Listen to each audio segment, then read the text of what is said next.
I'm Jamelia. I'm Dominic West. My name is Philip Pullman. I'm a farmer from Scotland. I'm Josh Widdicombe. I'm Stephen Mangan. Natasha McElhone. Hi, my name's Nitin Sawhney. I'm Tracy Ullman. My name is Natty. Mr. Lucas here. I work in the NHS. I'm Ollie Alexander. Alright everyone. 2 years on, it's clear that there are very few positives. This is not what we voted for. Neither the government nor the people had very much information about the implications of Brexit. The final deal is not going to be what anyone voted for on either side. Democracy should protect us from politicians who make promises they never intended to keep. We are barrelling towards either a bad deal or a no deal. Do you know what? This isn't for me. Even my friends and family who voted to leave didn't vote for no deal or a bad deal. Imported hormone beef and chlorinated chicken. That's not what we voted for. Europe for me is about peace. Working together to bring about change. We can travel freely around the 27 different countries of the European Union. That we want a conversation about what's going to happen for the future. The people were misled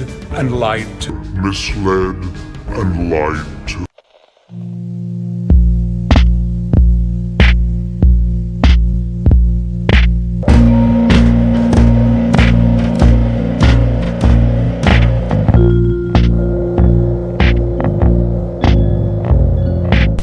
I'm sick of talking about Brexit. Something that should have been simple and straightforward has been bastardised and polluted by a combination of the progressive left on one side and the globalist elites in our government on the other. A marriage made in heaven. When I voted leave, my ballot paper was very clear about what I was voting for. Stay in the EU or leave the EU. Two options, two little boxes to put an X in. Of course, the EU is made up of many different organs. The single market, the customs union, European Court of Justice, etc. Leaving the EU would mean leaving all of these things. Obviously. I don't know why this is so difficult for some people to understand. And by some people, I'm of course talking about the fruitcakes behind the People's Vote campaign. Now, just a warning for you before I continue, I'm mainly going to be insulting these people in this video. I'm just that spent of patience over this issue. But I have gone into more detail on this subject and the people behind the People's Vote in a previous video. Check it out up here if you like.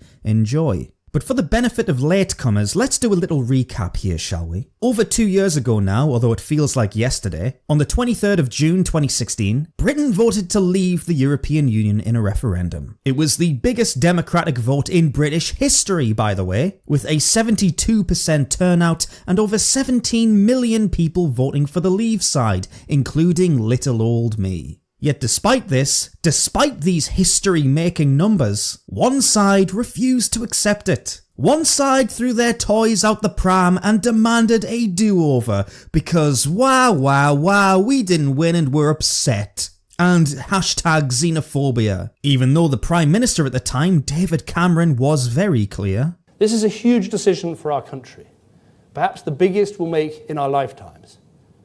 And it will be the final decision. So to those who suggest that a decision in the referendum to leave would merely produce another stronger renegotiation and then a second referendum in which Britain could stay, I say, think again. The renegotiation is happening right now, and the referendum that follows will be a once-in-a-generation choice, an in or out referendum. When the British people speak, their voice will be respected, not ignored. If we vote to leave, then we will leave. There'll not be another renegotiation and another referendum. These cretins insisted that, actually, we can just vote again because democracy means whatever we want it to mean. Whatever suits our agenda on any given day. 2 years on and it's like we're stuck in a time warp. Now you have the People's Vote marching through the streets with a huge march planned for the 20th of October, where hundreds of thousands of people will demand a second vote. Demand one. This time on the terms of the Brexit deal we get from the EU at the end of the negotiating period. It's amazing, they said the British people weren't informed enough to make a simple yes or no decision back in 2016, but now suddenly we're all experts in economics and can definitely choose between 6 or 7 different options. Oh, it's amazing how things change. But we'll get into that bullshit in a minute. First of all, I want to look at the new tactics the People's Vote have adopted in order to get their message across to the good British people. I'm Jamelia. I'm Dominic West. My name is Philip Paul. Ah yes, they're using celebrities. That old chestnut. A foolproof plan, that is. Worked out really well for this lot during the Trump election, didn't it? And I'm sure it'll have similar success here. Just an observation, look how polished and professional the American campaign looks compared to this one. It's hilarious. Couldn't even be asked to get them all in one room together. Just let them film themselves on their phones instead. What dedication, eh? Such professionalism. But the default tactic of the left relying on famous people to spread political messaging says a lot about their mentality. They view the normal, little people of this country, for lack of a better term, the working classes, the labourers, the struggling families, as nothing more than sheep to be herded. Now, I'm not saying people can't be sheep, of course they can. In a metaphorical sense, of course, we're not talking about the next step in the trans phenomenon. But in this situation, where 17 million people voted to leave, in Britain's biggest ever vote, I'd like to assume that the majority of these people were energised and actually passionate about the cause. I'd like to think that they knew what they were doing, that they'd made up their minds on their own, and they were doing what they thought was best for them. But the Remain campaign, the people's vote, they view these people as drones glued to their TV screens. That's it. So hey, roll out a bunch of actors to tell them how wrong they were to vote the way they did.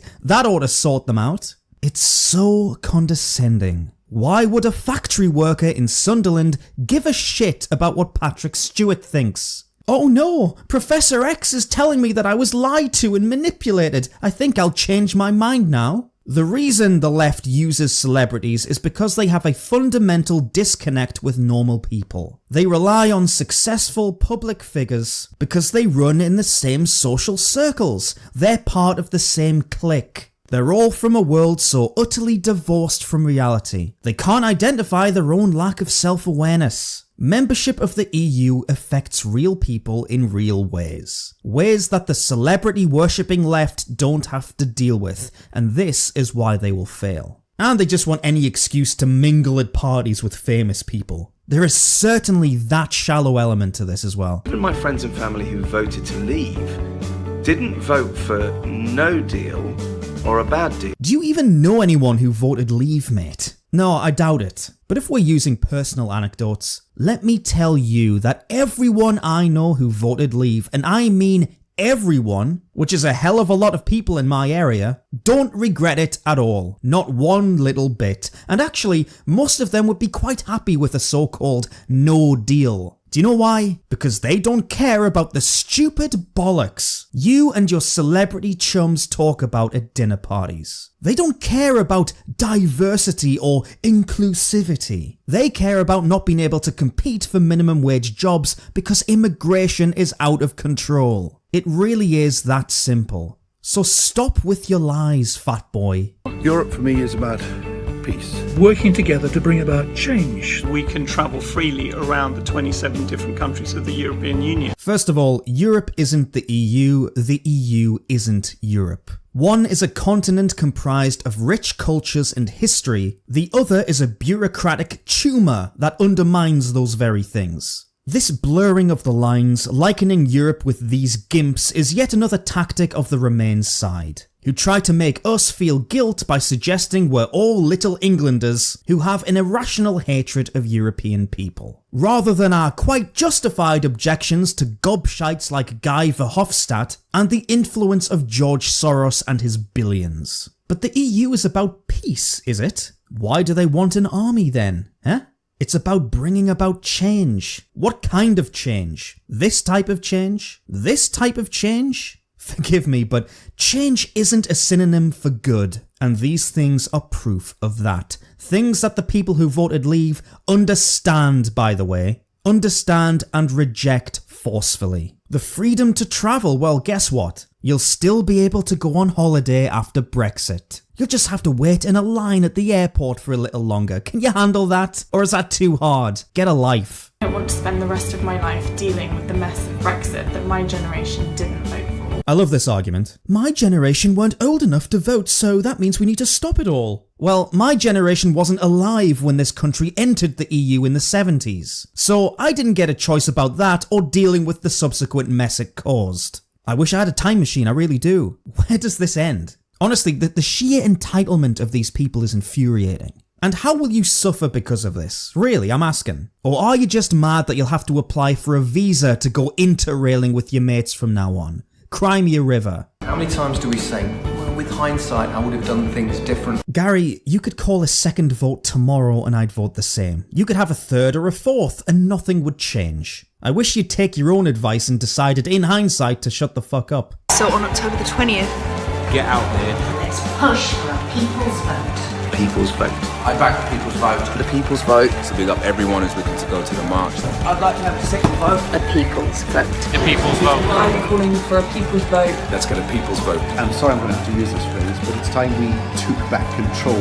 20th of October. March for the people's vote. We need a chance for the people's vote.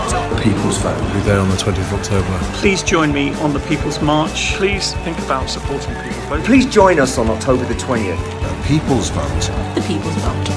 Will you join us? No, I won't join you. I think I'll spend my time doing something more worthwhile, like watching paint dry or decapitating myself. That'll be more fun. But good luck to all the famous people and their sycophants on October 20th. Have a nice day out. Take lots of selfies for your Instagram. And try not to get stabbed or shot by immigrants in London. Just a heads up for you. It's pretty bad down there now. I'll link this video down below for you, but you won't be surprised to see that comments have been disabled, as is tradition. But go and give it a nice downvote anyway, it is your duty. The biggest problem the Remain side have though is they don't have any compelling reasons why the UK should stop Brexit and remain in the European Union. All the reasons to leave are still there. Independence, regaining national sovereignty, being able to fix the immigration system. What do the Remainers have? Oh yeah, that's right.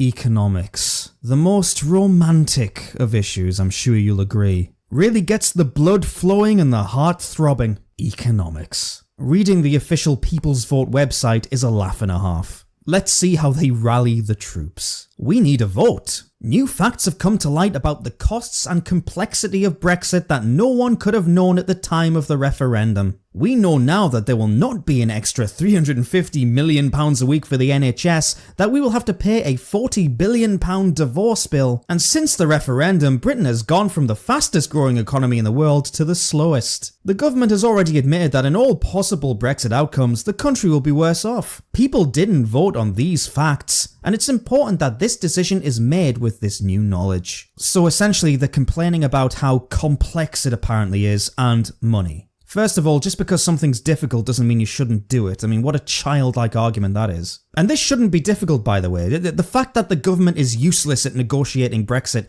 doesn't take away from the fact that choosing to leave the EU was the correct decision. That's never going to change. But yes, they're obsessed with economics, obsessed with it. Firstly, a reference to the big red bus that Remainers spend way too much time obsessing over. When the truth is, most people didn't give a shit about the bus and were planning on voting leave regardless. But the left have to believe that people are easily manipulated. Hence they're willing to say the biggest vote in British history was all because of a slogan on the side of a coach. Makes sense. The £40 billion divorce bill. Yes, I agree. That's a ridiculous fee. We shouldn't pay it. Simple as that. Refuse to pay. Tell the EU to shove it up their arse. What would they do then? Invade us? It's not a reason to stop Brexit. In fact, it's more of a reason to get as far away as possible from the EU because they've proven themselves to be money-grabbing expansionist ogres. Let's continue. Promises made by politicians about Brexit, like more money for our NHS, are not going to be kept. In fact, Brexit will leave our health service with less money and more staffing problems. You should always check the bill before signing. And the public have every right to demand a people's vote on the final Brexit deal. More about the NHS, they're repeating themselves already. And I don't know about you guys, but hearing the same thing over and over again gets me really riled up. This is very inspirational so far. I'm making my placard as we speak. I just need more glitter. The EU has changed since we voted to leave. New rules on mobile phone means Don't you mean phones? Who wrote this? Jesus. New rules on mobile phones means we no longer face the same bills we once did when using our mobile phones abroad. The EU also agreed trade deals with both Japan and Canada and is about to start trade negotiations with both Australia and New Zealand. The Brexit that was promised is not the one that's going to be delivered. You should always check the bill before signing, and the public have every right to demand a people's vote on the final Brexit deal. Oh my word. The EU has changed, has it? No, it hasn't. Well, unless you mean it's gotten worse, yes. Moving to impose sanctions on member states, pushing for an army, the continuous disastrous migrant crisis, the copyright directive to censor the internet. Oh yeah, nice work. Definitely sounds like something I want to be a part of. But no, the people's vote don't care about those things. They're just happy phone bills will be cheaper. Well, fuck me. Amazing. I've changed my mind now. You mean I can go to Amsterdam, smoke dope, and use my iPhone? Dreams do come true. They go on and on about trade deals. I mean, Snowfest again. Listen, the economy is an important thing, but it's not the most important thing. And like I said, the factory worker in Sunderland is, I'm sure, ecstatic about the EU's new trade deal with Canada. He loves it, actually. It's all he can talk about in the pub with his mates. Never mind the football. He's talking about trade deals. You should always check the bill before signing. Yes, you've used that phrase in the previous paragraph. Will this be on the side of your bus? Will this be your famous slogan? It is important in the democratic process for the public to have the final say in the deal. Far from being anti-democratic, we believe a vote on the deal would be entirely in keeping with the democratic tradition of proper parliamentary and public scrutiny of the big decisions made by government. The 2016 referendum determined that Britain should negotiate the country's departure from the EU, and the People's Vote campaign respects that decision. Do you? However, the terms on which we leave and Britain's future relationship with the EU were never formulated or put to the public in the referendum, and much more information and hard fact about this exists now than was available then. As the detail of the deal becomes clear, what would be anti-democratic would be to give the public no further say in decisions that will dictate the country's future for decades to come. Well, finally, we have a word salad on what proper democracy is. They claim they respect the referendum result for Britain to leave the EU, yet they want to vote on the specifics of the exit. This basically means that they want the options to remain in the single market, the customs union, the European Court of Justice, so essentially staying in the EU. Oh, very clever, boys and girls. You've got us. You played it so subtly. And if they really do respect the decision to leave the EU, why is everyone on these marches flying the EU flag? I don't understand.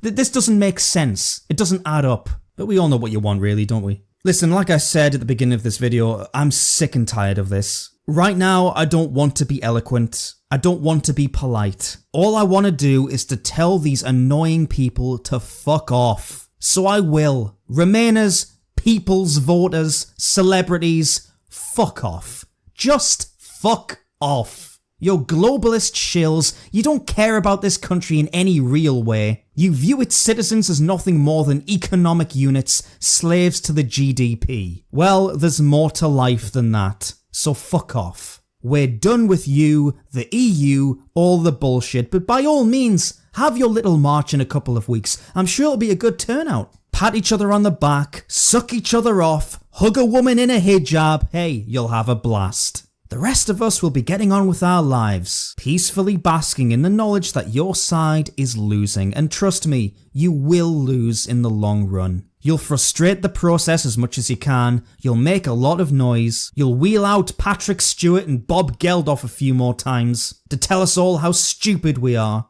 but you'll lose eventually. Goodbye and good luck. Oh yeah, and don't forget, I really want to say, fuck off. Do you know what? This isn't for me. Thank you all very much for watching once again. As you can tell, I'm just about done with this stuff. This Brexit thing is just, it's a headache. And these people are infuriating. If you'd like to support this channel, you can do so in a couple of ways. The first way is via PayPal. The link is down below as always.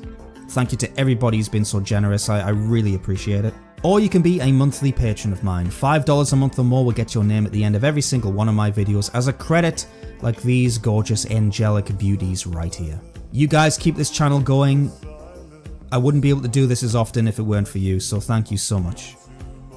Alright, I'll see you later in the week. Adios.